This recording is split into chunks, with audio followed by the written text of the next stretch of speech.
में प्रत्याशी प्रत्याशी पर सिर्फ प्रत्यारोप करता है, आरोप करता है, प्रत्यारोप करता है। और वो कभी भी आपने देखा होगा, गौर किया होगा, कभी भी वो अपनी अपनी योग्यता के आधार पर बात नहीं करेंगे, क्योंकि वो दोनों जानते हैं कि ना वो योग्य हैं उस पद के, ना वो योग्य हैं। तो कभी योग्यता के पर नहीं लड़ा जाता है चुनाव। यहाँ चुनाव लड़ा जाएगा तुम्हारे कितने भ्रष्टाचार हैं, तुम्हारे कार्यकाल के भ्रष्टाचार कितने हैं, तुम्हारे द्वारा कितने गुंडे पाले गए थे, तुमने कितना लूटा, हम तुमसे कितना कम लूटे मगर कितना कम लूटे। इस बात पर होता है।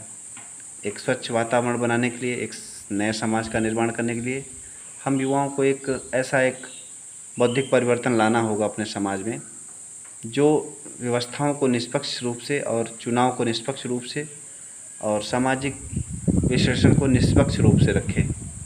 वो किसी को अपनी पराया, किसी भी हमने देखा वर्तमान क्या चल रहा है कि अपनी कास्ट के प्रति व्यक्ति नियम को उस तरीके से तोड़ मोड़ के रखता है, और किसी कोई अलग जाति का है, गैर जाति है, तो उसको अलग।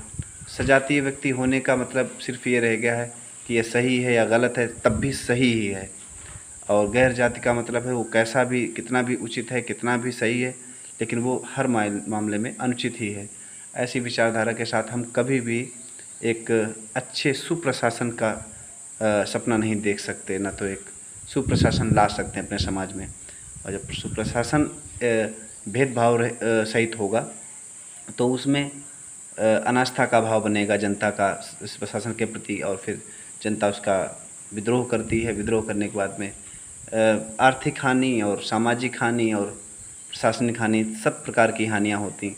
इससे आम जनमानस जो है वो कई स्वरूपों में क्षतिग्रस्त होता है, और हमको अपने जो मुख्य उद्देश्य हैं, कई युवा उसमें जाते हैं और अपनी जीवन है या उद्देश्य है उसको पूरा नहीं कर पाते हैं, और उसमें उलझ के रह जाते हैं। उनका जीवन एक आयु सीमा निर्धारण कर रखा है भारत में कि इस उम्र तक ही आप इसके योग्य हैं, उसके बाद कितनी भी योग्यता आपके पास हो, लेकिन आप उस पद, उस प्रतिष्ठा, उस विचारधारा के योग्य नहीं बचते हैं।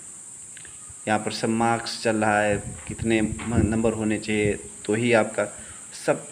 कोई मार्क्स और कुछ प्रश्नों के उत्तर से कैसे आपका ज्ञान का आकलन किया जा सकता है? हमारे हिसाब से तो ये ठीक नहीं है, लेकिन अब एक ऐसी व्यवस्था बना रखी है शैक्षणिक स्तर पे कि वो यही विशेषता ही चल रही है, तो फिर इसमें कुछ नहीं कर सकते हम लोग। फ़िलहाल इतना प्रयास कर सकते हैं कि हम सब युवा लोग अपनी अपनी जाति, अपने अपने धर्म के आधार पर न सोच करके एक समाज निर्माण का विचार